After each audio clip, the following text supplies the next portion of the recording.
نبی رحمت صلی اللہ علیہ وسلم نے ارشاد فرمایا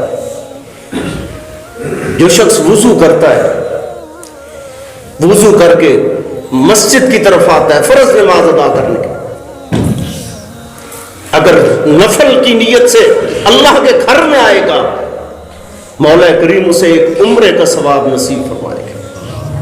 جس عمرے پہ لوگ لاکھوں روپے خرچ کر کے جاتے ہیں، ہزاروں تکلیفیں برداشت کرتے ہیں، کتنا خوش نصیب ہوگا وہ شخص جس نے پیغمبر کی سنت کے مطابق گھر سے وضو کیا، اللہ کے گھر کی طرف آیا۔ آپ یہ سمجھیں یہ مبارک سفر ہوگا جب آپ اپنے گھر سے اللہ کے گھر کی طرف سفر شروع کریں گے، یہ سفر بڑا مبارک ہوگا۔ اس کے ایک ایک قدم پہ اللہ رب العزت جو ہے آپ کو ایک نیکی نصیب فرما دے گا۔ دوسرا فائدہ اس کا یہ ہے آپ کے نام اعمال سے ایک گناہ کو مٹا دیا جائے گا، اور تیسرا فائدہ یہ ہے اللہ کے پیغمبر نے کہا تمہارے نام اعمال کے اندر جو ہے ایک درجہ بلند کر دیا جائے گا۔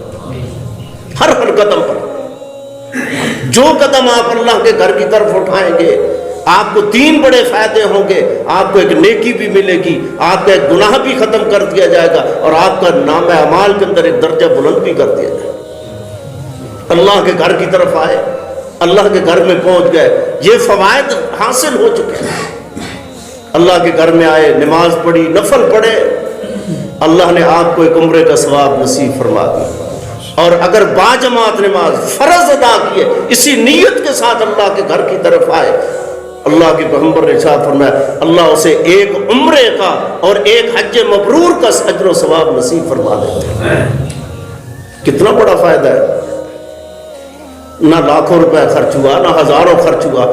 آج ہم میں سے بڑے غریب لوگ ہیں جن کے پاس استطاعت نہیں ہے عمرہ کر سکے، اللہ کے گھر کی زیارت کر سکے، حج کر سکے، اللہ کے گھر کی طرف جا سکے، منا دیکھ سکے، عرفہ دیکھ سکے، دیگر مقامات مقدسہ دیکھ سکے۔ ہر شخص کے پاس یہ استطاعت نہیں ہے، لیکن آپ یہ عمرہ اور حج تو روزانہ کر سکتے ہیں، ہر نماز کے ساتھ کر سکتے ہیں، 24 گھنٹوں کے اندر کئی عمرے اور حج کر سکتے ہیں۔